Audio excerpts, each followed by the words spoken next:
அனைவருக்கும் வணக்கம். Easy lecture channel உங்களை மிகவும் அன்புடன் வரவேற்கிறது.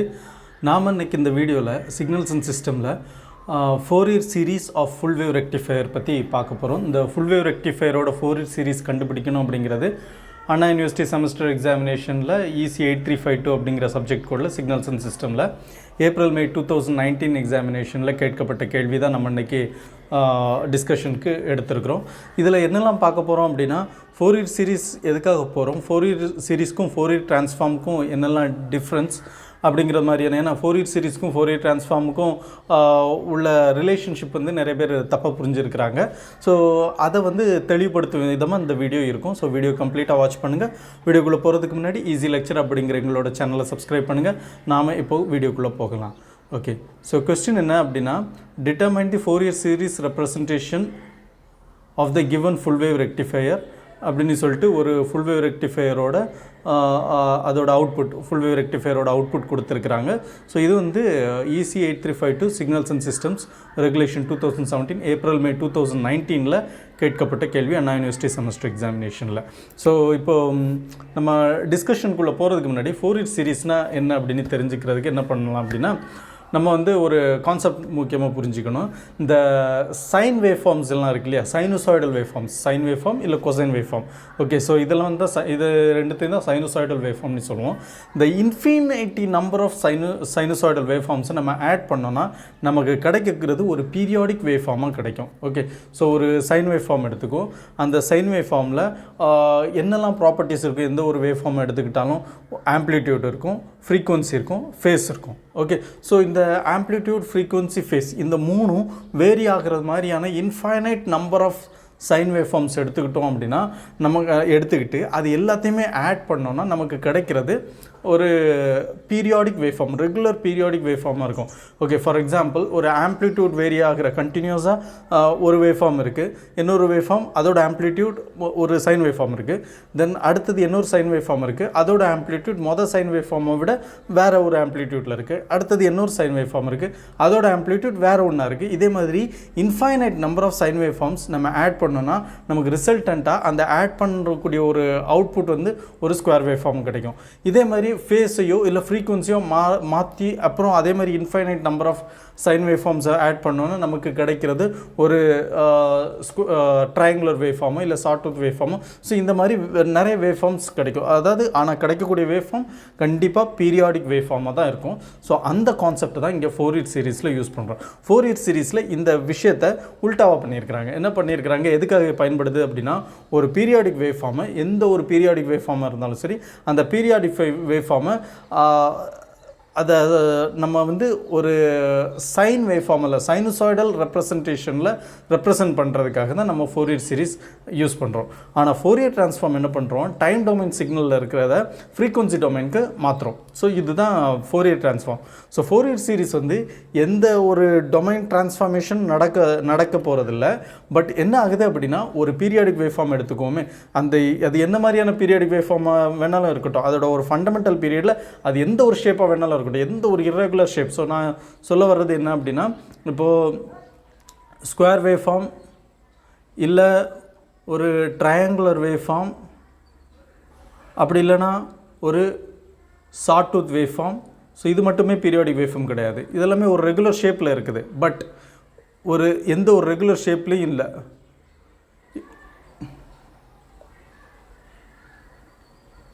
ஸோ இப்படி ஒரு இர்ரெகுலர் ஷேப்பில் இருக்கக்கூடிய, ஆனால் இது வந்து இந்த இர்ரெகுலர் ஷேப்புமே என்ன ஆகுது, ஒரு ஃபண்டமெண்டல் பீரியடுக்கு அப்புறம் அதுவே ரிப்பீட் ஆகிக்குது, அதே ஷேப் தான் ரிப்பீட் ஆகிட்டே இருக்குது. அப்போ இது ஒரு பீரியாடிக் சிக்னல். ஸோ எந்த ஒரு பீரியாடிக் சிக்னலாக இருக்கட்டும், அந்த பீரியாடிக் சிக்னலை இன்ஃபைனைட் நம்பர் ஆஃப் சைனுசாய்டல் சிக்னலாக நம்மளால் ரெப்ரசன்ட் பண்ண முடியும். அதுதான் 4-year சீரீஸ் பண்ண போகுது. ஓகேவா? ஸோ இதனால தான் என்ன ஆகுது, 4-year சீரீஸில் நம்ம அதை ஃபார்முலா பார்த்தா க்ளீனாக தெரிஞ்சிடும்.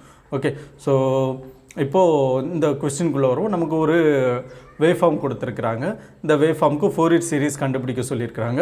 ஸோ இந்த 4-year சீரீஸில் கண்டிப்பாக அது ஒரு சைனாக இருக்கலாம், இல்லை கொசைனாக இருக்கலாம், ஏதோ ஒரு ரெப்ரசன்டேஷனில் இருக்கும். பட் சைனுசாய்டலாக தான் இருக்கும். ஓகேவா? ஸோ இதை தவிர எக்ஸ்போனென்ஷியல் ஃபோரியர் சீரிஸ்னு இருக்குது. ஓகே, ஸோ அது என்ன ரிலேஷன்ஷிப் எடுத்துக்குதுன்னா இந்த ட்ரிக்னோமெட்ரிக்கும் எக்ஸ்போனென்ஷியல் ஃபங்க்ஷனுக்குள்ள ரிலேஷன்ஷிப்பை வச்சு நம்ம வந்து சைனசாய்டலில் இருக்கிற வேவ்ஃபார்மே எக்ஸ்போனென்ஷியலாகவும் ரெப்ரசென்ட் பண்ணலாம். அந்த கான்செப்டில் அது இருக்கும், அது exponential Fourier series. But concept மெயினாக என்ன அப்படின்னா எந்த ஒரு பீரியாடிக் சிக்னலையும் நம்ம காம்பினேஷன் ஆஃப் சைனசாய்டல் வேவ்ஃபார்மில் ரெப்ரசென்ட் பண்ண முடியும், infinite number of sinusoidal waveform. So இதுக்கு வந்து ப்ராக்டிக்கலாக இதுதான், இன்ஃபைனைட் நம்பர் ஆஃப் சைன் வேவ்ஃபார்மை நம்ம ஆட் பண்ணோன்னா நமக்கு ஒரு பீரியாடிக் வேவ்ஃபார்ம் கிடைக்கும். அதுக்கு உல்டாவாக இங்கே ஃபோரியர் சீரிஸில் ஒரு பீரியாடிக் வேவ்ஃபார்ம் எடுத்துகிட்டு அது ரீசால்வ் பண்ணணும், நமக்கு infinite number of sinusoidal signal அதை ரெப்ரசென்ட் பண்ண முடியுமா அப்படிங்கிறதா முடியணும். அது டிரைவ் பண்ணுறதா இங்கே ஃபோரியர் சீரிஸ். தென் இதில் வந்து ஹார்மோனிக்ஸ், அந்த ஒவ்வொரு ரெப்ரசன்டேஷனையும் நம்ம ஹார்மோனிக்ஸ்னு சொல்லுவோம். ஸோ வேறு எந்த ஒரு டிரான்ஸ்ஃபார்மேஷன்லையும் இல்லாத ஒரு சிறப்பு இந்த ஃபோரியர் சீரிஸில் இருக்கிறது என்ன அப்படின்னா நம்ம ஒரு இண்டிவிஜுவல் ஹார்மோனிக் எடுத்து அந்த சிக்னலை அனலைஸ் பண்ணுறதுக்கு இது வந்து ரொம்ப யூஸ்ஃபுல்லாக இருக்கும். பட் எந்த ஒரு டிரான்ஸ்ஃபார்மேஷனும் நடக்கிறதில்ல, ஒரு டொமைன்லேருந்து இன்னொரு டொமைனுக்கு மாற்றுறதுக்கு அந்த மாதிரியான விஷயங்கள் ஃபோரியர் சீரிஸ் பண்ணாது. ஓகேவா? ஸோ எந்த டொமைனில் இருக்கும், டைம் டொமைனில் இருக்கிற சிக்னல் டைம் டொமைன்லேயே தான் இருக்கும். ஓகே, ஸோ இப்போ அடுத்தது பார்ப்போம்.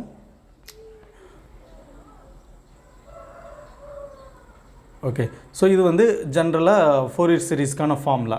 ஓகே, ஸோ ஒரு ஃபங்க்ஷன் இருக்குது எஃப் ஆஃப் எக்ஸ், அந்த ஃபங்க்ஷனை ஃபோரியர் சீரிஸில் ரெப்ரசென்ட் பண்ணுறது எப்படி ரெப்ரசென்ட் பண்ண முடியும்னா a0 + summation n = 1 to infinity an cos nx + bn sin nx. Okay, so இப்போது இதுதான் இங்கே இருக்குது ஃபங்க்ஷன். வந்து இந்த ஃபங்க்ஷன் என்னவாக இருக்கணும், இது ஒரு சிக்னல், இந்த எஃப் ஆஃப் எக்ஸுங்கிறது ஒரு சிக்னல், இது பீரியாடிக்காக தான் இருக்கணும். ஓகே, ஸோ இது வந்து எப்படி ரெப்ரசென்ட் பண்ணுறது கூட எப்படி ரெப்ரசென்ட் பண்ணுறது ரொம்ப கரெக்டாக இருக்கும் அப்படின்னா f of x is equal to summation n = 1 to infinity பதில் n = 0 to infinity, n = 0 to infinity, then an cos n pi x by l. ஓகேவா? Plus bn sin n pi x divided by l. Okay, so இப்படி தான் represent பண்ணோம். இப்போது இதில் வந்து சம்மேஷனோட limit வந்து n = 0 to infinity இருக்குது இல்லையா?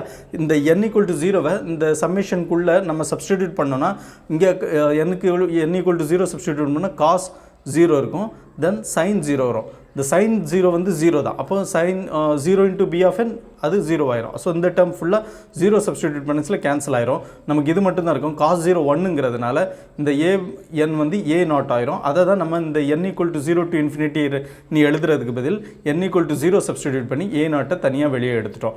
பட் ஜென்ரல் ஃபார்முலா நீ பார்த்தோன்னா நமக்கு இதுதான், summation n = 0 to infinity an cos n pi x by l plus bn sin n pi x divided by l.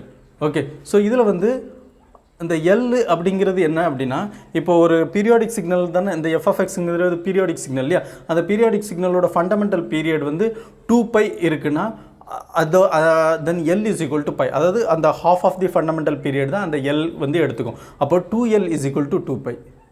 Okay, fundamental period 2π is equal to 2l அப்படின்னு நம்ம substitute பண்ணிக்கலாம். Okay, இதை தவிர எல்லுக்கு வேறு ஏதாவது வேல்யூ இருக்கிறது மாதிரி கொஸ்டின் கேட்டிருந்தாங்க அப்படின்னா அப்போ நம்ம சேஞ்ச் ஆஃப் இன்டர்வல் யூஸ் பண்ணுறோம், சேஞ்ச் ஆஃப் இன்டர்வல் அப்ளை பண்ணி நம்ம அந்த ப்ராப்ளம் சால்வ் பண்ணுறது மாதிரி இருக்கும். ஓகே, ஸோ அதுக்காக தான் இதுதான் complete formula, summation n = 0 to infinity an cos n pi x divided by l plus bn sin n pi x divided by l. So இப்போ இந்த ப்ராப்ளமை பொறுத்த வரைக்கும் நமக்கு இந்த ப்ராப்ளமில் மோஸ்ட்லி ப்ராப்ளம்ஸ் எல்லாம் எப்படி கேட்பாங்க, அந்த ஃபண்டமெண்டல் பீரியட் 0 to 2π இருக்கிற மாதிரியா தானே பீரியாடிக் சிக்னல் இருக்கும். அதனால் என்ன பண்ணிடுறாங்க, எல்லுக்கு டைரெக்டாக பை சப்ஸ்டிடியூட் பண்ணி இங்கே கீழே l = பை சப்ஸ்டிடியூட் பண்ணால் என்ன ஆகும், ஸோ இங்கே டினாமினேட்டரில் ஒரு பை இருக்கும், இங்கேயும் டினாமினேட்டரில் பை இருக்கும், இந்த பையும் கேன்சல் ஆயிரும், அதேமாரி இந்த பையும் கேன்சல் ஆயிரும். அப்போ என்ன ஆகுது, cos n summation n = 0 to infinity cos nx plus bn sin nx அப்படின்னு வந்துடும். ஓகே, ஸோ அதுதான் இங்கே இருக்கு, an cos nx plus bn sin nx இதுதான் இங்கே இருக்குது. அந்த l = பை அப்படிங்கிறது நமக்கு அங்கே கேன்சல் ஆகிடுச்சு, மறைக்கப்பட்டுடுச்சு. பட் பேசிக் ஃபார்முலா, அந்த ஃபார்முலா நமக்கு தெரிஞ்சதுன்னா அந்த ஃபார்முலா மறந்தாலும் நம்ம ஈஸியாக ப்ராப்ளம் சால்வ் பண்ணுறதுக்கு யூஸ்ஃபுல்லாக இருக்கும். ஓகே, ஸோ இது ஒரு விஷயம். தென் இந்த a0 an bn எல்லாம் இருக்கு இல்லையா, இதை தான் கோஎஃபிஷியன்ஸ், ஃபோரியர் கோஎஃபிஷியன்ஸ் அப்படின்னு சொல்லுவோம். இதை டிரைவ் பண்ணுறதுக்கு நம்ம ஆய்லர்ஸ் ஃபார்முலா யூஸ் பண்ணுறோம். ஸோ அந்த ஃபார்முலா தான் இது, a0 = 1/2π summation integration of minus pi to pi f of x dx. So இங்கே இன்டெகிரேஷன் யூஸ் பண்ணுறதுனால நமக்கு கிளியராக தெரிஞ்சிடும் இது வந்து ஒரு கண்டினியூஸ் சிக்னல் தான் நம்ம இங்கே ரெப்ரசென்ட் பண்ணுறோம், டிஸ்கிரீட் சிக்னல் கிடையாது. ஓகே, டிஸ்கிரீட் சிக்னலாக இருந்ததுன்னா நம்ம என்ன பண்ணியிருப்போம், சம்மேஷன் யூஸ் பண்ணியிருப்போம். ஸோ அப்போ இங்கே சம்மேஷன் தானே அப்படின்னு நீங்கள் அப்போ இது டிஸ்கிரீட்டாக தானே இருக்கணும் அப்படின்னு அந்த அதில் குழப்பம் வேண்டாம். என்ன ரீசன்னா இந்த சம்மேஷன் எதுக்காகனா ஒரு சிக்னல் ஒரு சைன் சிக்னல் அது அந்த சிக்னல் இன்னொரு சைன் சிக்னல் கூட ஆட் ஆகுது, அப்புறம் இன்னொரு சைன் சிக்னல் கூட ஆட் ஆகுது. இப்படி infinite number of sine signal நம்ம தனித்தனியாக எடுக்க முடியும், அதெல்லாம் ஆட் பண்ணுறோம் அப்படிங்கிற காரணத்தினால இங்கே சம்மேஷன் இருக்குது. பட் கண்டினியூஸ் சிக்னலில் ஒரு அந்த இண்டிவிஜுவல் சைன் சிக்னல் ஒவ்வொரு இண்டிவிஜுவல் சைன் சிக்னல் கண்டினியூஸ் சிக்னலாக தான் இருக்கும். அந்த கண்டினியூஸ் சிக்னலில் நம்ம வந்து A0 AN BN கண்டுபிடிக்கிறதுக்கு அதில் இன்டெகிரேஷன் தான் போகணும். அது வந்து கண்டினியூஸ் ஃபார்மில் இருக்கிற காரணத்தினால. ஓகே, ஸோ இதில் வந்து ஆயிலர்ஸ் ஃபார்மில் யூஸ் பண்ணி நம்ம A0 கண்டுபிடிக்கிறதுக்கு இந்த ஃபார்முலா யூஸ் பண்ணிக்கும். தென் an கண்டுபிடிக்கிறதுக்கு இந்த ஃபார்முலா யூஸ் பண்ணிக்கும். an is equal to 1 by pi integration minus pi to pi f of x cos nx dx. bn equal to 1 by pi integration minus pi to pi f of x sin nx dx. Okay, so இதில் இருக்கிற அந்த similarities வந்து இந்த கோஎஃபிஷியன்ஸ்லேயும் வரும். Fourier சீரிஸோட ஃபார்முலாவில் இருக்கிற similarities Fourier கோஎஃபிஷியன்ஸ்லையும் நம்ம பார்க்க முடியும். ஓகே, ஸோ இது ஒரு விஷயம். இப்போ நமக்கு வந்து இங்கே ப்ராப்ளமில் கொஸ்டினில் என்ன கொடுத்துருக்காங்க அப்படின்னா எஃப் ஆஃப் எக்ஸ் நீ கொடுக்கல, நமக்கு எக்ஸ் ஆஃப் டி கொடுத்துருக்குறாங்க. Okay, so x of t கொடுத்துருக்குறாங்க. அதே மாதிரி எக்ஸை வந்து ஃபங்க்ஷன் ஆஃப் டைம் கொடுத்துருக்குறாங்க நமக்கு எக்ஸ் ஆக்சிஸில், அதனால டைம் இருக்குது. Okay, function of time. இப்போ எஃப் ஆஃப் எக்ஸ்னு கொடுத்துருந்தாங்கன்னா நமக்கு எப்படி இருக்கும், எக்ஸ் ஆக்சிஸில் எக்ஸ் இருக்கும், y ஆக்சிஸில் எஃப் ஆஃப் எக்ஸ் இருக்கும். ஓகே, ஸோ இந்த எஃப் ஆஃப் எக்ஸ் அதுதான் சிக்னல், அந்த சிக்னலை தான் நம்ம ஃபோரியர் சீரிஸில் ரெப்ரசென்ட் பண்ணோம். இங்கே என்ன இருக்குன்னா எக்ஸ் ஆஃப் டி அப்படிங்கிற இந்த சிக்னலை ஃபுல் வேவ் ரெக்டிஃபையரோட அவுட்புட்டை நம்ம வந்து ஃபோரியர் சீரிஸில் ரெப்ரசென்ட் பண்ண போகிறோம். ஓகே, ஸோ இந்த சிக்னல் பார்த்தோம் அப்படின்னா நமக்கு 0 to pi then pi to 2π. So இது வந்து ஒரு ஃபண்டமெண்டல் பீரியட் நீ பார்த்தோன்னா எங்கேருந்து இது வரைக்கும் 0 to 2π. ஓகே, தென் இது வந்து ஒரு சிமெட்ரிக் சிக்னல், ஒரு ஈவன் சிக்னல். பார்த்தீங்கன்னா இங்கே 0க்கு கிராஸ் ஓவர் ரெஃபரன்ஸ் லைன் எடுத்தோம்னா லெஃப்ட் சைடு ரைட் சைடு ரெண்டும் மிரர் இமேஜ் மாதிரி இருக்கும். அதனால இது வந்து ஒரு சிமெட்ரிக் சிக்னல்னு சொல்கிறோம், இல்லை ஈவன் சிக்னல்னு சொல்கிறோம். ஸோ இந்த ஃபண்டமெண்டல் பீரியட் நம்ம 0 to 2π எடுத்துக்கலாம், இல்லை -π to π எடுத்துக்கலாம். ஓகே, ஸோ -π to π அப்படின்னு எடுத்துக்கலாம். ஓகே, ஸோ நம்ம இங்கே சால்வ் பண்ண போகிறது -π to π அப்படிங்கிற கன்சிடரேஷனில் தான் சால்வ் பண்ண போகிறோம். ஓகே, இன்னும் பேசிக்காக இந்த ஃபார்முலாவில் பார்த்தீங்கன்னா இங்கே A0 கண்டுபிடிக்கிறதுக்கு 1 by 2π இன்டெகிரேஷன் -π to π இருக்கு இல்லையா. ஓகே, ஸோ அது இன்னும் கரெக்டாக எழுதணும் அப்படின்னா integration of alpha to alpha plus 2π. So இப்படி எழுதுனா ரொம்ப கரெக்டாக இருக்கும். ஏன்னா அந்த ஒரு நம்ம ஃபோரியர் சீரிஸ் எந்த சிக்னல் கண்டுபிடிக்க போகிறோமோ அந்த சிக்னல் பீரியாடிக் சிக்னலாக தான் இருக்க போகுது. ஸோ எந்த ஒரு ஃபண்டமெண்டல் பீரியட்லேருந்து நம்ம எடுத்துக்கலாம். 0 to 2π எடுத்துக்கலாம், இல்லை π to 3π எடுத்துக்கலாம், இல்லை 2π to 4π எடுத்துக்கலாம், இல்லை -π to π எடுத்துக்கலாம். ஸோ எப்படி வேணாலும் எடுத்துக்கலாம், ஆனால் ஒரு கம்ப்ளீட் பீரியடுக்கு நம்ம எடுத்துக்கணும். ஸோ அதுதான் இந்த ஃபார்முலாவோட விளக்கங்கள் எல்லாம். ஓகே, ஸோ இப்போ நம்ம வந்து ப்ராப்ளம் சொல்யூஷனுக்குள்ளே போகும். இன்னொரு முக்கியமான விஷயம், ஃபோரியர் சீரிஸ் எப்போ கண்டுபிடிக்க முடியும் அப்படின்னா அதுக்கு டிரிச்லெட் கண்டிஷனுக்கு அந்த சிக்னல் வந்து ஒத்து போகணும். ஸோ டிரிச்லெட் கண்டிஷன் தான் இங்கே கொடுக்கப்பட்டிருக்கு. The function should be periodic. ஏற்கனவே நம்ம இது வந்து நல்ல தேவையான அளவு பார்த்துட்டோம். ஃபங்க்ஷன் வந்து பீரியாடிக் சிக்னலாக தான் இருக்கணும், அந்த கொடுக்கப்பட்டிருக்கிற சிக்னல் பீரியாடிக் சிக்னலாக தான் இருக்கணும். இன்னொரு விஷயம், அந்த பீரியாடிக் சிக்னலுக்கு அந்த ஃபண்டமெண்டல் பீரியட் எடுத்துக்கிட்டோன்னு வச்சுங்களேன், அந்த ஃபண்டமெண்டல் பீரியடுக்குள்ள இன்ஃபைனைட் நம்பர் ஆஃப் டிஸ்கண்டினியூட்டிஸோ இல்லை இன்ஃபைனைட் நம்பர் ஆஃப் மேக்ஸிமா மினிமாவோ இருக்கக்கூடாது. அப்போ அதுவும் ஃபைனைட் நம்பராக தான் இருக்கணும். ஓகே, ஸோ டிஸ்கண்டினியூட்டிஸ்னால் என்ன அப்படின்னா, நம்ம இப்போ வந்து ஒரு சிக்னல் இருக்குது. ஓகே, ஸோ அதோட ஃபண்டமெண்டல் பீரியட் 0லேருந்து 2π இருக்குது. ஓகே, ஸோ அந்த சிக்னல் இப்படி இருக்குது. தென் இங்கே ஒரு டிஸ்கண்டினியூட்டி இருக்குது. தென் மறுபடியும் இங்கே ஒரு மாதிரியான வேவ் ஃபார்ம் இருக்குது. அதுக்கப்புறம் ஒரு டிஸ்கண்டினியூட்டி இருக்குது. ஓகே, ஸோ இந்த இடத்துலேருந்து இந்த இடம் கேப் வரைக்கும் எந்த ஒரு சிக்னலுமே இல்லை, ஒரு டிஸ்கண்டினியூட்டி, ஒரு கண்டினியூட்டி இல்லை இல்லையா. ஸோ இதே மாதிரி எத்தனை கண்டினியூட்டி இருக்கலாம்னா ஃபைனைட் நம்பர் ஆஃப் டிஸ்கண்டினியூட்டி தான் இருக்க முடியும், இன்ஃபைனைட் நம்பர் இருக்கக்கூடாது. ஸோ இங்கே பார்த்தீங்கன்னா நமக்கு மேக்ஸிமா இருக்குது. ஓகே, ஸோ மேக்ஸிமம் ஆம்ப்ளிடியூட்டை தான் மேக்ஸிமான்னு சொல்லுவோம். ஓகே, மேக்ஸிமாவோ மினிமாவோ ஃபைனைட் நம்பராக தான் இருக்கணும். அதே மாதிரி டிஸ்கண்டினியூட்டிஸும் ஃபைனைட் நம்பர் ஆஃப் டிஸ்கண்டினியூட்டிஸ் தான் இருக்கணும். இதுதான் டிரிச்லெட் கண்டிஷன். இந்த கண்டிஷனுக்கு ஒரு பீரியாடிக் சிக்னல் ஒத்து போகிறதா இருந்தால் தான் அதுக்கு நம்ம ஃபோரியர் சீரிஸ் கண்டுபிடிக்க முடியும். ஓகே. ஸோ அப்படி இல்லைனா ஃபோரியர் சீரிஸ் கண்டுபிடிக்க முடியாது. சில பேர் என்ன நினச்சிக்கிறாங்க அப்படின்னா இந்த பீரியாடிக் சிக்னலுக்கு தான் ஃபோரியர் சீரிஸ் நம்மளால் அப்ளை பண்ண முடியும், அதனால் பீரியாடிக் சிக்னலுக்கும் நம்ம வந்து அதையும் ப்ராசஸ் பண்ணுறதுக்கு என்ன பண்ணுறோம் அப்படின்னா ஃபோரியர் ட்ரான்ஸ்ஃபார்ம் அப்ளை பண்ணுறோம் அப்படின்னு நினச்சிக்கிறாங்க. ஆக்சுவல் கான்செப்ட் அது கிடையாது. ஓகே, ஃபோரியர் சீரிஸ் வந்து ஒரு சிக்னலை ஃபுல்லாகவே சைனசாய்டல் ரெப்ரசன்டேஷனில் பார்க்குறதுக்கு ரெப்ரசன்ட் பண்ணுறதுக்கு தென் ஹார்மோனிக்ஸை தனித்தனியாக பிரித்து எடுக்கிறதுக்கு நமக்கு ஃபோரியர் சீரிஸ் பயன்படுது. அது பீரியாடிக் சிக்னலில் தான் அப்ளை பண்ண முடியும். பட் ஃபோரியர் ட்ரான்ஸ்ஃபார்ம் என்ன பண்ணோம் அப்படின்னா டைம் டொமைன் சிக்னலில் இருக்கிறது ஃப்ரீக்வன்சி டொமைனுக்கு மாற்ற அது அந்த சிக்னல் வந்து பீரியாடிக்காக தான் இருக்கணுங்கிற அவசியம் கிடையாது. அது பீரியாடிக் சிக்னலாகவும் இருக்கலாம். ஓகே, ஸோ இதுதான் ஃபோரியர் ட்ரான்ஸ்ஃபார்முக்கும் ஃபோரியர் சீரிஸ்க்கும் உள்ள ரிலேஷன்ஷிப். ஸோ இதில் நமக்கு கன்ஃபியூஷன் வந்துடக்கூடாது. ஓகே, ஸோ அடுத்தது பார்ப்போம். அடுத்தது இந்த ப்ராப்ளம் பொறுத்த வரைக்கும் நமக்கு எக்ஸ் ஆஃப் டி இருக்குது. ஓகே, ஸோ எக்ஸ் ஆஃப் டியில் தான் நமக்கு ரெப்ரசென்ட் ஆகிருக்கு. கொஸ்டினில் அப்படி தான் கொடுக்கப்பட்டிருக்கு. ஸோ நம்ம வந்து அந்த ஃபார்முலாவில் எக்ஸ் ஆஃப் டியில் தான் ரெப்ரசென்ட் பண்ணி எழுதணும். இல்லை எஃப் ஆஃப் எக்ஸ்னு நம்ம ப்ரொசீட் பண்ணால் கூட ஃபைனலாக அதை மாற்றக்கூடிய திறமை நமக்கு இருக்கணும், எந்த ஒரு தப்பும் இல்லாமல். Okay, so x of t இங்கே பார்த்தோம் அப்படின்னா இது ஒரு sinusoidal wave form. Okay, so இங்கே வரைக்கும் sinusoidal wave form. Sinusoidal wave form எப்படி இருக்கும்? 0 ஆங்கிள் 0 இருந்ததுன்னா சைன் 0 வந்து 0, ஆங்கிள் 90 டிகிரி இருந்தால் சைன் 90 டிகிரி வந்து 1. ஓகே, அதுக்கப்புறம் ஆங்கிள் வந்து 90 டிகிரியை விட கிராஸ் ஆகச்சில் சைன் வந்து என்னாகும்? அதுவும் சைன் ஆஃப் அந்த பர்டிகுலர் ஆங்கிள் கம்மியாக ஆரம்பிக்கும். மறுபடியும் சைன் பை வரச்சில் அது 0வை ரீச் ஆயிரும். ஓகே, ஸோ இதுதான் sinusoidal wave form, sine wave form. இதே இது கொசைன் வேவ் ஃபார்ம் அப்படின்னா என்ன ஆகும்னா சைன் 0க்கு மேக்ஸிமம் ஆம்ப்ளிடியூடில் இருக்கும், அதாவது 1ல் இருக்கும். ஓகே, தென் அந்த ஆங்கிள் வந்து 0 டிகிரியிலேருந்து ஓகே 0 டிகிரிலேருந்து கூட 90 டிகிரி வரச்சில் காஸ் ஆஃப் 90 டிகிரி 0ல் ரீச் ஆகும். மறுபடியும் 90 டிகிரியை விட ஆங்கிள் கூடச்சில் காஸ் ஆஃப் 90 டிகிரி அதை காஸ் ஆஃப் ஆங்கிளும் அந்த 90 டிகிரியை விட கூடச்சில் நெகட்டிவ் டைரக்ஷனில் போகும். ஓகே, மினிமம் நோக்கி போகும். ஸோ இது வந்து cosine wave form. Okay, so அது வந்து நம்ம வேவ் ஃபார்மில் ரெப்ரசன்ட் பண்ணோம் அப்படின்னா இது சைன் வேவ் ஃபார்ம், அதே இது cosine wave form. Okay, so இங்கே இது 0 இருக்குச்சுல இது மினிமாவில் இருக்கும், இங்கே இது சைன் வேவ் ஃபார்ம் மேக்ஸிமமில் இருக்குச்சுல கொசைன் வேவ் ஃபார்ம் 0ல் இருக்கும், தென் கொசைன் வேவ் ஃபார்ம் மேக்ஸிமமில் இருக்குச்சுல சைன் வேவ் ஃபார்ம் 0ல் இருக்கும். ஓகே, ஸோ இதுதான் சைன் வேவ் ஃபார்முக்கும் கொசைன் வேவ் ஃபார்முக்கும் உள்ள அந்த வேவ் ஃபார்முக்கான ரிலேஷன்ஷிப். இந்த ரெண்டு வேவ் ஃபார்மையும் தான் நம்ம என்ன சொல்லுவோம் அப்படின்னா சைனசாய்டல் வேவ் ஃபார்ம் அப்படின்னு சொல்லுவோம். ஓகே, ஸோ இது வந்து இந்த சிக்னலை பொறுத்த வரைக்கும் நமக்கு ஆங்கிள் 0 இருக்கிற இடத்துல ஓகே ஆங்கிள் 0 இருக்கிற இடத்துல சைன் 0 0ல் இருக்குது. ஓகே, தென் இங்கே பை இருக்குது, பைக்கும் ஆங்கிள் சைன் பை வந்து 0 ஆயிடுச்சு. இந்த இடப்பட்ட கேப்பை π/2ன்னு சொல்லலாம். அப்போ சைன் π/2 நமக்கு 90 டிகிரியில் இருக்குது. அப்போ இது கண்டிப்பாக சைன் வேவ் ஃபார்ம் தான், கொசைன் வேவ் ஃபார்ம் கிடையாது. Okay, then right hand side left hand side ரெண்டும் பார்த்தோன்னா நமக்கு ஒரே மாதிரி இருக்குது. ஓகே, ஸோ அதனால இது ஒரு ஈவன் சிக்னல் இல்லை சிமெட்ரிக் சிக்னல் அப்படின்னு சொல்லிடலாம். ஓகே, ஸோ அதனால தான் இந்த எக்ஸ் ஆஃப் டி என்ன எழுதியிருக்கோன்னா சைன் ஆஃப் டி இந்த இன்டர்வல் 0 to π. ஓகே, ஸோ இந்த இன்டர்வல் 0லேருந்து π வரைக்கும் இது சைன் ஆஃப் டி. ஓகே, இப்போ இன்டர்வல் இந்த -π to 0 அது என்னவா இருக்குன்னா சைன் ஆஃப் மைனஸ் டியாக இருக்குது.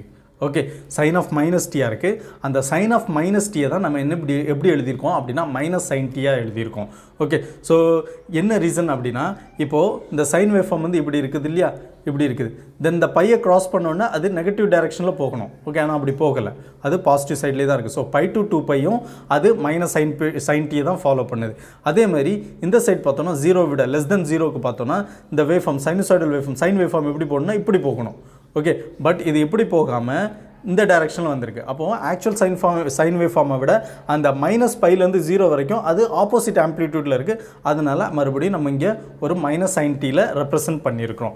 ஓகே, தென் இந்த சிக்னலை பார்த்தாலே இது தெரிஞ்சிடும் ஈவன் சிக்னலா இல்லை ஆட் சிக்னலா அப்படின்னு. அப்படி இல்லைனா நம்ம வந்து கால்குலேஷன் போடணும். இந்த என்ன கால்குலேஷன் போடுவோம் அப்படின்னா x of t equal to x of minus t இருந்துச்சுன்னா அது ஈவன் சிக்னல். இதே x of minus t equal to minus x of t இப்படி இருந்துச்சுன்னா அது ஆட் சிக்னல். ஸோ இந்த மாதிரி நம்ம அந்த டி அப்படிங்கிற அந்த வேரியபிளுக்கு வேல்யூ சப்ஸ்டிடியூட் பண்ணி இந்த ஈக்குவேஷனுக்கு ஒத்து போகுதா, அந்த ஃபஸ்ட் ஈக்குவேஷனுக்கு ஒத்து போச்சுன்னா அது ஈவன் சிக்னல், செகண்ட் ஈக்குவேஷனுக்கு ஒத்து போச்சுன்னா அது ஆட் சிக்னல் அப்படிங்கிற கன்க்ளூஷனுக்கு நம்ம வந்துடும். ஸோ இங்கே வந்து x of t is an even function. So அதனால் என்ன ஆகுதுன்னா இப்போ பிஎன் கண்டுபிடிக்கணும். இந்த பிஎன் கோஎஃபிஷியன்ட் இருக்கு இல்லையா, நம்ம ஒவ்வொரு கோஎஃபிஷியன்ட் கண்டுபிடிக்கிறோம். Okay, so a0 an bn கண்டுபிடிக்கணும் ஃபோரியர் கோஎஃபிஷியன்ட். அந்த ஃபோரியர் கோஎஃபிஷியன்ட்டில் இந்த எக்ஸ் ஆஃப் டி ஈவன் ஃபங்க்ஷனுங்கிறதுனால இந்த bn வந்து இது வந்து 0 ஆயிரும். என்ன ரீசன்னா இந்த எக்ஸ் ஆஃப் டியும் ஒரு ஈவன் ஃபங்க்ஷன், sin nt வந்து ஆட் ஃபங்க்ஷன். அப்போது ஈவன் ஃபங்க்ஷனையும் ஆட் ஃபங்க்ஷனை மல்டிப்ளை பண்ணோன்னா நமக்கு ஃபைனலாக கிடைக்கக்கூடியது ஆட் ஃபங்க்ஷன். ஆட் ஃபங்க்ஷனாக இருந்துச்சுன்னா bn வந்து 0 தான். ஒரு சிக்னல் வந்து அதாவது x of minus t equal to minus x of t அப்படிங்கிற ஒரு சிக்னல், ஒரு ஆட் சிக்னல் இருந்துச்சுன்னா அந்த சிக்னலுக்கு bn ஃபோரியர் கோஎஃபிஷியன்ட் bn வந்து 0. ஓகே, ஸோ இந்த நாலேஜ் இருந்துச்சுன்னா நம்ம டேரெக்டாக bn equal to 0 போட்டுடலாம். அப்படி இல்லைனா நம்ம bn டிரைவ் பண்ண வேண்டிய இந்த ஃபார்முலாவில் அப்ளை பண்ணி டிரைவ் பண்ண வேண்டியது அவசியமாயிரும். ஸோ இங்கே bn equal to 0 அப்படிங்கிற கன்க்ளூஷனுக்கு நம்ம ஈஸியாக வந்துடலாம். அடுத்தது a0 கண்டுபிடிப்போம். ஸோ a0 வந்து நம்ம ஃபார்முலாவில் பார்த்தபடி a0 is equal to 1/2 pi integration minus L to L x of t dt. Okay, இந்த மைனஸ் L to L தான் நம்ம என்ன பண்ணியிருக்கோம், ஃபண்டமெண்டல் பீரியட் வந்து 2π இருக்கிறதுனால எல்லோட வேல்யூ அந்த லென்த் ஆஃப் தி பீரியட் வந்து பைனி நம்ம வச்சுருக்கிறோம். அப்போ அது -π to π அப்படின்னு ஃபார்முலாவில் வந்துடுது. ஸோ ஆக்சுவல் ஃபார்முலா நம்ம -L to L எடுத்துக்கணும். தென் சில இடங்களில் இந்த ஃபண்டமெண்டல் பீரியட் இல்லாமல் அந்த ரேஞ்ச் என்ன பீரியடுக்கு ஃபோரியர் சீரிஸ் கண்டுபிடிக்கணும் அப்படிங்கிற ரேஞ்சும் கொஸ்டினில் கொடுத்துருவாங்க. அந்த இடத்துல நம்ம சேஞ்ச் ஆஃப் இன்டர்வல் அப்ளை பண்ணுற மாதிரி இருக்கும். அதை அப்ளை பண்ணுறதுக்கு தான் நம்ம இந்த எல் யூஸ் பண்ணணும். பட் அண்ணா யூனிவர்சிட்டி செமஸ்டர் எக்ஸாமினேஷனை பொறுத்த வரைக்கும் அது ரிலேட்டடான ப்ராப்ளம் வந்து கேட்டது கிடையாது. நமக்கு வந்து இந்த full range Fourier series, half range Fourier series இந்த லிமிட்லேயே தான் நின்றுக்கிட்டு இருக்குது. ஓகே, ஸோ இது வந்து a0 is equal to 1/2 pi integration -π to π x of t dt. Okay, so இப்போது நமக்கு இந்த x of t வந்து ஒரு ஈவன் சிக்னல்னு தெரியும். அப்போ இந்த ஈவன் சிக்னலை எப்படி எழுதலாம் அப்படின்னா இன்டகிரேஷன் லிமிட்டை வந்து 0 to π ஆக்கிட்டு ஓகே அதை 2ஆல் மல்டிப்ளை பண்ணிடலாம். ஓகே, ஸோ இப்படி பண்ண முடியும். ஓகே, என்ன ரீசன் அப்படின்னா இந்த சைட் சிக்னலும் சரி இந்த சைட் சிக்னலும் சரி ரெண்டும் ஒன்று தான். ஸோ இது வந்து -πலேருந்து π வரைக்கும் கால்குலேட் பண்ணுறதுக்கு பதில் நம்ம ஒரே ஒரு 0 to π மட்டும் எடுத்துக்கிட்டு 0லேருந்து π மட்டும் எடுத்துக்கிட்டு இதை 2ஆல் மல்டிப்ளை பண்ணிட்டோன்னா நமக்கு அந்த வேல்யூவில் வந்து எந்த ஒரு சேஞ்சும் நடக்காது. அதனால் நம்ம இப்படி எழுதிக்கலாம், 2ஆல் மல்டிப்ளை பண்ணிடுறோம், லிமிட் இன்டகிரேஷனோட லிமிட் 0 to π வச்சுக்கிறோம், மறுபடியும் இதை சால்வ் பண்ணுறோம். ஸோ 2/2π இங்கே ஃபார்முலாவில் இருக்கிற 2π வந்து இங்கே டினாமினேட்டரில் இருக்குது. Okay, so a0 equal to 2/2π integration 0 to π sin t dt. இப்போ sin t இன்டகிரேட் பண்ணோன்னா நமக்கு -cos t கிடைக்கும். அதை நம்ம பண்ணியிருக்கோம். ஸோ இங்கே 2 கேன்சல் ஆயிரும். a0 is equal to 1/π இந்த sin t இன்டகிரேட் பண்ணிச்சுல -cos t கிடைக்கும். லிமிட் வந்து 0 to π. ஓகே, ஸோ cos π வந்து நமக்கு தெரியும், it is equal to -1. இப்போ நம்ம பார்த்தோம் இல்லையா கொசைன் சிக்னலோட வேவ்ஃபார்ம், இது cos இருக்குன்னா cos 0க்கு அது மேக்ஸிமம் ஆம்ப்ளிடியூட் இருக்கும். cos 90 டிகிரியில் அதாவது π/2ல 0 வரும். cos πக்கு அது -1 அப்படிங்கிற ஆம்ப்ளிடியூடை ரீச் பண்ணோம். ஓகே, ஸோ இது cos 2πக்கு போச்சுல cos π/2 cos π cos 3π/2 போச்சுல அது மறுபடியும் 0க்கு வரும். cos 3π/2லேருந்து cos 2πக்கு போச்சுல அது ஆம்ப்ளிடியூட் 1 ஆயிரும். ஓகே, பாசிட்டிவ் ஆம்ப்ளிடியூடில் போகும். ஸோ cos π வந்து cos π equal to -1. ஓகே, அதே இது cos 2π equal to 1. ஸோ இந்த பையோட மல்டிப்ளிகேட்டிவ் வந்து ஒரு ஈவன் நம்பராக இருந்தால் நமக்கு 1 +1 கிடைக்கும். பையோட மல்டிப்ளிகேட்டிவ் ஒரு ஆட் நம்பராக இருந்தால் நமக்கு -1 கிடைக்கும் cos கூட பண்ணுச்சுல. ஸோ இதை வந்து ஜென்ரலைஸ்டாக இந்த ஃபார்முலா எப்படி எழுதலாம்னா cos nπ equal to -1 the whole power n அப்படின்னு நம்மளால் எழுதலாம். ஓகே, ஸோ அதுதான் இங்கே பண்ண போகிறோம். Okay, 1/π -cos t 0 to π. So upper limit வந்து நம்ம டீக்கு பதில் π சப்ஸ்டிடியூட் பண்ணுறோம். So -cos π. Okay, minus lower limit. So இங்கே ஃபார்முலாவில் உள்ள மைனஸ், தென் இந்த இடத்துல உள்ள மைனஸ் இங்கே வந்துருச்சு, -cos 0. Okay, so 1/π -cos π. cos πயோட வேல்யூ ஏற்கனவே -1. அப்போ மைனஸ் இன்ட்டு மைனஸ் இது +1 ஆகிடுச்சு. தென் இந்த மைனஸ் இன்ட்டு இந்த மைனஸ் மறுபடியும் ஒரு ப்ளஸ் ஆகிடுச்சு. cos 0வோட வேல்யூ 1. ஓகே, ஸோ இப்படி வந்துருச்சு.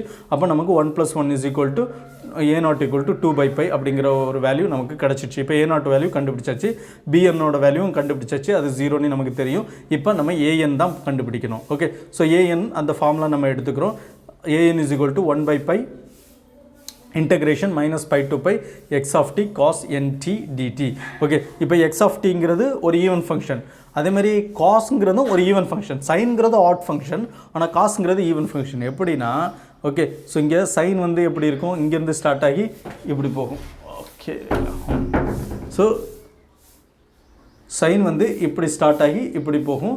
நெகட்டிவ் டைரக்ஷனில் பார்த்தீங்கன்னா இங்கே ஆப்போசிட்ஸில் போகும். ஸோ இது வந்து சிமெட்ரிக் கிடையாது, ஆன்டி சிமெட்ரிக் அப்படின்னு சொல்லுவோம். ஓகே, இது கொசைன் வேவ் ஃபார்ம் எப்படி இருக்குன்னா இப்படி போகும். ஓகே. தென் இங்கே லெஃப்ட் ஹேண்ட் சைட் பார்த்தோன்னா இந்த இப்படி போகும். ஸோ இந்த இடத்துல ஒரு மிரர் வச்சோன்னா நமக்கு ஆப்போசிட் சைடில் இருக்கிறது மிரர் இமேஜாக தான் இருக்கும். ஓகே. பட் சைன் வேவ் ஃபார்முக்கு இங்கே ஒரு மிரர் வச்சோன்னா நமக்கு ஆப்போசிட் சைடில் இருக்கிறது மிரர் இமேஜாக இருக்காது. ஸோ இந்த காரணத்தினால தான் நம்ம வந்து சைனை வந்து ஆட் சிக்னல்லையும் கொசைன் சிக்னலை ஈவன் சிக்னல்லையும் சொல்கிறோம். ஸோ இந்த இடத்துல என்ன ஆகுது, எக்ஸ் ஆஃப் டிங்கிறது ஏற்கனவே ஃபுல் வேவ் ரெக்டிஃபையரோட அவுட்புட் கொஸ்டினில் கொடுத்துருந்தாங்க இல்லையா, இது ஒரு ஈவன் சிக்னல். காஸ் என்டி இதுவும் ஒரு ஈவன் சிக்னல். ரெண்டு ஈவன் சிக்னலை மல்டிப்ளை பண்ணால் நமக்கு கிடைக்கக்கூடியது ஈவன் சிக்னலாக தான் இருக்கும். ஓகேவா. ஸோ இப்போ ஈவன் சிக்னலாக இருக்கிறதுனால நமக்கு ஏஎனுக்கு ஒரு வேல்யூ இருக்குது அப்படிங்கிற கன்க்ளூஷனுக்கு நம்ம உடனே வர முடியும். ஓகே. இது ரெண்டுமே ஈவன் சிக்னல்ங்கிறதுனால நம்ம முதல்ல ஏற்கனவே பார்த்தது மாதிரி ஈவன் சிக்னல்ங்கிறதுனால அந்த -π to π இன்டர்வல் இருக்கு இல்லையா, இன்டகிரேஷனோட இன்டர்வல், அதை நம்ம எப்படி எழுதலாம், 2 × இன்டகிரேஷன் 0 to π அப்படின்னு எழுதலாம். ஓகே. ஸோ அதுதான் நம்ம இங்கே செகண்ட் ஸ்டெப்பில் பண்ணியிருக்கோம். 2ஆல் மல்டிப்ளை பண்ணி இன்டகிரேஷனோட லிமிட் 0 to π மாற்றிட்டோம். X of t sine t cos n t அப்படியே வந்துருச்சு. ஓகே. ஸோ இப்போ இது என்ன ஃபார்மில் இருக்குன்னா சைன் ஏ காஸ் பியில் இருக்குது. ஸோ இதில் வந்து நம்ம ட்ரிக்னோமெட்ரியோட ஐடென்டிட்டிஸ் யூஸ் பண்ணுறோம். ஓகே. என்னெல்லாம்னா நமக்கு cos of A plus B equal to cos A cos B minus sine A sine B, cos of A minus B equal to cos A cos B plus sine A sine B, இந்த trigonometry identities எல்லாம் இருக்கு இல்லையா, இதில் நம்ம இங்கே சைனும் involve ஆகுது, காசும் involve ஆகுது. அப்போ இதில் வந்து நம்ம சைன் ஆஃப் ஏ ப்ளஸ் பியோ இல்லை சைன் ஆஃப் ஏ மைனஸ் பியோ யூஸ் பண்ண முடியும். ஓகே. ஸோ அந்த இடத்துல தான் சைனும் காசும் இன்வால்வ் ஆகிற மாதிரி நமக்கு கிடைக்கும். Sine of A plus B equal to sine a cos B plus cos a sine b. இதே sine of A minus b பார்த்தோம்னா sine a cos B minus cos a sine b. So நமக்கு சைனும் காசும் involve ஆகிற மாதிரி வேணும் அப்படிங்கிறதுனால நமக்கு sine of A plus b, then இங்கே சைன் ஏ காஸ் பி இருக்குது. ஸோ இது எப்படி எழுதலாம், sine of A plus B plus sine of A minus B the whole divided by 2. அதுதான் இங்கே பண்ணியிருக்கோம். Sine of A plus B plus sine of A minus B the whole divided by 2. Okay. So இப்படி நம்மளால் எழுத முடியும். So இது எழுதின பிறகு இதுக்கு நம்ம வந்து இந்த 2-வை நம்ம காமனாக வெளியே எடுத்துகிறோம். ஸோ 2 டிவைடட் பை 2π ஆயிடுச்சு. இந்த 2வும் கேன்சல் ஆயிரும். ஓகே. தென் இங்கே இன்டகிரேஷன் லிமிட் பார்த்தோம்னா இன்டகிரேஷன் 0 to π, இந்த இடத்துல டி காமனாக இருக்குது, அதே மாதிரி இங்கேயும் டி காமனாக இருக்குது. அதை வெளியே எடுத்தோம்னா 1 + n × t dt, இங்கேயும் 1 - n × sin of 1 - n × t dt வரும். ஓகே. தென் இப்போ சைனை மட்டும் நம்ம இன்டகிரேட் பண்ணால் போதும். ஓகே. ஸோ இங்கே வந்து இன்டகிரேஷனை இந்த இங்கே இது ஒரு இன்டகிரேஷன் ஆக்கிட்டோம், இது ஒரு இன்டகிரேஷன் ஆக்கிட்டோம். இங்கே ஒரு இன்டகிரேஷன் போட்டு 0 to π அப்படி ஆக்கி நம்ம அடுத்தது ப்ரொசீட் பண்ணிகிட்டு இருக்கோம் இந்த ஸ்டெப்பில் இருந்து. ஓகேவா. ஸோ இப்போது இந்த சைன் இன்டகிரேட் பண்ணால் மைனஸ் காஸ்னு தெரியும், நம்ம அதுபடி நம்ம பண்ணிட்டோம். மைனஸ் காஸ் ஆஃப் 1 + n இங்கே வந்துருச்சு, டிவைடட் பை டீயோட கோஆர்டினேட். ஓகே. ஸோ அதோட கோஎஃபிஷியன்ட் டினாமினேட்டரில் வந்துடும் 1 + n. அதே மாதிரி சைனை இன்டகிரேட் பண்ணோன்னா நமக்கு மைனஸ் காஸ் கிடச்சிச்சு, minus cos of 1 - n × t கிடச்சிச்சு. தென் டீயோட கோஎஃபிஷியன்ட் 1 - n டினாமினேட்டரில் வந்துருச்சு. ஓகே. இப்போ டீயோட வேல்யூ பைக்கு வேல்யூ சப்ஸ்டிடியூட் பண்ணணும். ஓகே. ஸோ டீக்கு வந்து லிமிட் சப்ஸ்டிடியூட் பண்ணுறோம். Appar limit minus lower limit substitute பண்ணணும். நம்ம இந்த இடத்துல இன்டகிரேட் பண்ணியாச்சு. இப்போ Appar limit minus lower limit substitute பண்ணோம். இந்த 1/π கண்டினியூஸாக ஃபாலோ ஆகிக்கிட்டே இருக்கும். நம்ம இந்த இடத்துல மட்டும் ஃபோக்கஸ் பண்ணுவோம். Okay. So upper limit substitute பண்ணுவோம். Minus cos of 1 + n × t அப்படின்னா 1 + n × π. அப்போ மைனஸ் காஸ் ஆஃப் 1 இப்போ தான் சொன்னேன், cos of nπ is equal to -1 the whole power n. ஆனால் இங்கே என்ன இருக்குது, காஸ் ஆஃப் 1 + n π இருக்குது. அப்போது என்னாகும், -1 பவர் 1 + n. தென் இந்த இடத்துல ஒரு மைனஸ் இருக்குது, அந்த மைனஸ் இங்கே வந்துருச்சு. So minus of -1 power 1 + n. இப்போ லோவர் லிமிட் சப்ஸ்டிடியூட் பண்ணோன்னா minus lower limit. So minus of minus cos 0, அந்த மைனஸ் ஆஃப் மைனஸ் வந்து ப்ளஸ் ஆயிரும், காஸ் 0வோட வேல்யூ 1 ஆயிரும். ஸோ அதுதான் இங்கே வந்திருக்கு. டினாமினேட்டரில் 1 + n அப்படியே இருக்குது. ஓகே. ஸோ இது 1. இது வந்து நம்ம இந்த இடத்துல இந்த போர்ஷனுக்கு upper limit minus lower limit substitute பண்ணி வேல்யூ இங்கே கிடச்சிருச்சு. இப்போது இந்த போர்ஷனுக்கு பார்ப்போம். ஸோ இதுலேயும் அதே மாதிரி நம்ம ப்ரொசீட் பண்ணுறோம். Minus cos of 1 - n × t, டீக்கு பதில் பை சப்ஸ்டிடியூட் பண்ணோன்னா நமக்கு என்ன ஆகும், -1 the whole power 1 - n. Then இங்கே இருக்கிற மைனஸ் இங்கே வந்துடும். ஸோ அதுதான் இங்கே வந்திருக்கு, minus of -1 power 1 - n. Okay. Then minus of minus cos 0, அந்த மைனஸ் ஆஃப் மைனஸ் ப்ளஸ் ஆகிடுச்சு, காஸ் 0வோட வேல்யூ 1 ஆகிடுச்சு. ஓகே. தென் டினாமினேட்டரில் இருக்கிற 1 - n அப்படியே வந்துருச்சு. ஓகே. ஸோ இப்போ நமக்கு இதோட நிப்பாட்டிக்கிட்டு இதிலேருந்து இதுக்கப்புறம் மறுபடியும் எல்சிஎம் எடுத்து கிராஸ் மல்டிப்ளை பண்ணி ப்ரொசீட் பண்ணலாம். பட் இங்கே நம்மளால் சில கன்சிடரேஷன் கொண்டு வர முடியும் கேன்சல் பண்ணுறதுக்கு. ஓகே, ஸோ என்ன ரீசன்னா இந்த -1 பவர் 1 + n -1 பவர் 1 - n இருக்கு இல்லையா? ஸோ இது வந்து n = ஆட் இருந்துச்சுன்னா ஒரு வேல்யூவும் n = ஈவன் இருந்துச்சுன்னா ஒரு வேல்யூவும் எடுத்துக்கும். ஓகே, n = ஆட் இருந்துச்சுன்னா அது என்டையர் டேர்மும் கேன்சல் ஆகிறதுக்கு வாய்ப்பு இருக்குது. ஓகே, ஸோ ஃபஸ்ட்டு n = ஆட்னா நம்ம பார்த்துக்குவோம். இங்கே இந்த இடத்துல n = ஆட் நம்பராக இருந்துச்சுன்னு வச்சுக்கோங்க. இந்த இடத்துல n = ஆட் வேல்யூ. ஓகே, ஆட்னா என்ன 1 3 5 7 அப்படி ஏதோ ஒரு வேல்யூ. ஃபார் எக்ஸாம்பிள் நம்ம 3 அப்படிங்கிற ஒரு வேல்யூ எடுத்துக்குவோம். அப்போது -1 பவர் 1 + n அப்போ 1 + 3 = 4. ஓகே, அப்போ -1 the whole power 4 என்ன ஆயிடுச்சு = 1. ஓகே, தென் இங்கே ஒரு மைனஸ் இருக்குது. அப்போ அது -1 ஆயிடுச்சு. இங்கே ஒரு +1 இருக்குது. அப்போ +1 ஆயிடுச்சு. That is equal to 0. அப்போ 0 டிவைடட் பை 1 + n என்ன ஆயிடுச்சு, என்டையர் டேர்மும் 0 ஆயிடுச்சு. இதே மாதிரி தான் இந்த பகுதிக்கும் வரும். இந்த பகுதியிலையும் n = ஆடாக இருந்துச்சுன்னா அந்த -1 ஆகி இங்கே இருக்கிற +1 ரெண்டும் கேன்சல் பண்ணிவிட்டு அந்த என்டையர் டேர்மும் an வந்து 0 ஆயிரும். அதுதான் நம்ம இங்கே எழுதியிருக்கோம். இஃப் n = ஆட் an = 0ன்னு நம்ம மென்ஷன் பண்ணியிருக்கோம். இப்போ n = ஈவன்னா என்ன நடக்கும் அப்படிங்கிறத மட்டும் பார்ப்போம். ஸோ n = ஈவன் வச்சுக்கோங்க. ஃபார் எக்ஸாம்பிள் நான் n = ஈவன்னா 2 இல்லை 4 வச்சுக்கோம், இல்லை 2 வச்சுக்கோம். Okay, so n = even. Okay, so 2 வச்சுக்கிட்டோன்னா அப்போது -1 பவர் 1 + n இருக்கு இல்லையா, -1 பவர் 2 + 1 3. அப்போ -1 பவர் 3 -1. தென் இந்த இடத்துல ஒரு மைனஸ் இருக்குது. அப்போ -(-1 +1 ஆயிடுச்சு. இங்கே ஒரு +1 இருக்குது. அப்போ 1 + 1 = 2 ஆயிடுச்சு. 2 divided by 1 + n. Okay, so இதே மாதிரி தான் ஆப்போசிட்ஸ் இன்னொரு இந்த பார்ட்டுக்கும் நம்ம இதே மாதிரி n = ஈவன் கன்சிடர் பண்ணோம்னா 2 டிவைடட் பை 1 - n கிடைக்கும். ஓகே, ஸோ அதுதான் இங்கே கிடச்சிருக்கு. 1/π × 2 divided by 1 + n 2 divided by 1 - n. இப்போ இதுக்கு கிராஸ் மல்டிப்ளை எடுத்தோம் அப்படின்னா 1 - n இன்ட்டு இந்த 1 - n × 2 போட்டோன்னா 2 - 2n கிடைக்கும். ஓகே, தென் அதே மாதிரி 1 + n × 2 போட்டோன்னா நமக்கு 2 + 2n கிடைக்கும். the whole divided by என்ன இருக்குது, a + b × a - b. அப்போது நம்ம a² - b² நீ எழுதிடலாம். ஸோ இப்படி எல்சிஎம் எடுத்து நம்ம எழுதிடலாம். கிராஸ் மல்டிப்ளை பண்ணி எல்சிஎம் எடுத்துடுறோம். இங்கே -2n +2n கேன்சல் ஆயிரும். 2 + 2 நமக்கு 4 இருக்கும். So an = 4 divided by π × 1 - n². So இதுதான் நமக்கு an கிடைக்கும். ஸோ an = என்ன அப்படின்னா 4/π × 1 - n².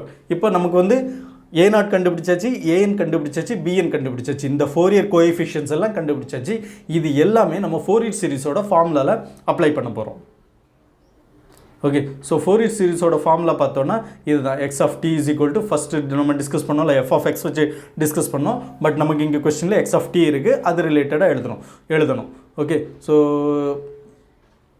a0 + summation n = 1 to infinity. n = 1 to infinity தான், n = 0 கிடையாது. n = 0 வந்தால் n = 0 சப்ஸ்டிடியூட் பண்ண முறை தான் நமக்கு a0 கிடைக்கும். அதை தனியாக வெளியே எடுத்துடுறோம். ஸோ n = 1 to infinity-லேருந்து தான் இங்கே மென்ஷன் பண்ணோம். an cos nt + bn sin nt. இந்த bn = 0 நீ நம்ம ஏற்கனவே பார்த்துட்டோம். ஸோ இந்த டேர்ம் ஃபுல்லாக எராடிகேட் ஆயிரும். ஓகே, அதே மாதிரி n = ஆட் இருந்தாலும் இந்த டேர்ம் வந்து 0 ஆயிரும், அதுவும் எராடிகேட் ஆகும். அப்போ n = ஈவனுக்கு மட்டும்தான் an வந்து வேலிடாக இருக்கும். ஓகே, ஸோ அப்போ நம்ம இங்கே a0 வந்து 2/π கிடைச்சதா, அதை அப்படியே எழுதிடுறோம். Plus summation n = even. Okay, so n = even 4/π × cos 4/π × 1 - n² formula இருக்கிற cos nt. ஓகே, இப்போது n = ஈவன்கிறதுனால n = ஈவன் 2 4 6 அப்படி வேல்யூ சப்ஸ்டிடியூட் பண்ணி இதை நம்ம எக்ஸ்பேண்ட் பண்ணுறோம். ஓகே, 2/π அப்படியே வந்துருச்சு. தென் 4/π காமனாக நம்ம வெளியே எடுத்துட்டோம். ஓகே, அடுத்தது n = 2 சப்ஸ்டிடியூட் பண்ணோன்னா நமக்கு கிடைக்கிறது cos 2t divided by 1 - 2². n = 4 substitute பண்ணோன்னா நமக்கு கிடைக்கிறது cos 4t divided by 1 - 4². n = 6 substitute பண்ணோன்னா நமக்கு கிடைக்கிறது cos 6t டிவைடட் பை 1 - 6². இந்த மாதிரி n = infinity வரைக்கும் போய்கிட்டு இருக்கும். ஓகே, பாருங்கள், ஒரு சிக்னல் இருக்குது, ஒரு ஹாஃப் வேவ் ரெக்டிஃபையர் இருக்குது. அந்த ஹாஃப் வேவ் ரெக்டிஃபையரில் இருக்கிற ஃபண்டமெண்டல் பீரியட். ஓகே, ஃபண்டமெண்டல் பீரியட்னா -π π வரைக்கும் இருக்கிற ஃபண்டமெண்டல் பீரியட் நம்ம எப்படி ரெப்ரசென்ட் பண்ணியிருக்கிறோம். இந்த ஒரு கொசைன் சிக்னல், இது ஒரு காஸ் சிக்னல், அதாவது இது ஒரு சைனசாய்டல் சிக்னல், தென் இது ஒரு சைனசாய்டல் சிக்னல். இது ஒரு சைனூசாய்டல் சிக்னல். இப்படி இன்ஃபைனைட் நம்பர் ஆஃப் சைனூசாய்டல் சிக்னலை நம்ம ஆட் பண்ணுறது மாதிரி இங்கே ரெப்ரசென்ட் பண்ணியிருக்கோம். இதை தான் ஹார்மோனிக்ஸ் அப்படின்னு சொல்லுவோம். ஓகே, ஸோ இது வந்து ஃபண்டமெண்டல் ஹார்மோனிக், இது first harmonic, second harmonic, third harmonic அப்படின்னு சொல்லுவோம். இந்த மாதிரி ஒவ்வொரு ஹார்மோனிக்கும் நம்ம எடுத்து அனலைஸ் பண்ணுறதுக்கு ஃபோரியர் சீரிஸ் ஹெல்ப்ஃபுல்லாக இருக்கும். ஓகே, ஸோ இதுதான் ஃபோரியர் சீரிஸ். தென் ஃபோரியர் சீரிஸ் ரிலேட்டடாக நம்ம ஒரு யூனிவர்சிட்டி ப்ராப்ளம் டிஸ்கஸ் பண்ணியிருக்கோம். அடுத்த வீடியோவில் சிக்னல்ஸ் அண்ட் சிஸ்டம்ஸை பொறுத்த வரைக்கும் நம்ம காம்ப்ளெக்ஸ் எக்ஸ்போனென்ஷியல் சிக்னல், அதாவது காம்ப்ளெக்ஸ் ஃபோரியர் சீரிஸ் எப்படி நம்ம பார்க்குறது அப்படிங்கிறத பற்றி டிஸ்கஸ் பண்ணுவோம். அதுலேயும் ஒரு யூனிவர்சிட்டி எக்ஸாமில் கேட்கப்பட்ட கேள்வியை எடுத்து நம்ம டிஸ்கஸ் பண்ணுவோம். ஸோ இந்த வீடியோ பற்றின கருத்துக்களை கமெண்ட் பாக்ஸ் தெரிவிங்க. மறக்காம உங்கள் ஃப்ரெண்ட்ஸ்க்கெல்லாம் ஷேர் பண்ணுங்கள். ஈஸி லெக்சர் அப்படிங்கிற எங்களோட சேனலை சப்ஸ்கிரைப் பண்ணுங்கள், வீடியோவை லைக் பண்ணுங்கள். மீண்டும் மற்றும் ஒரு வீடியோவில் சந்திப்போம். நன்றி, வணக்கம்.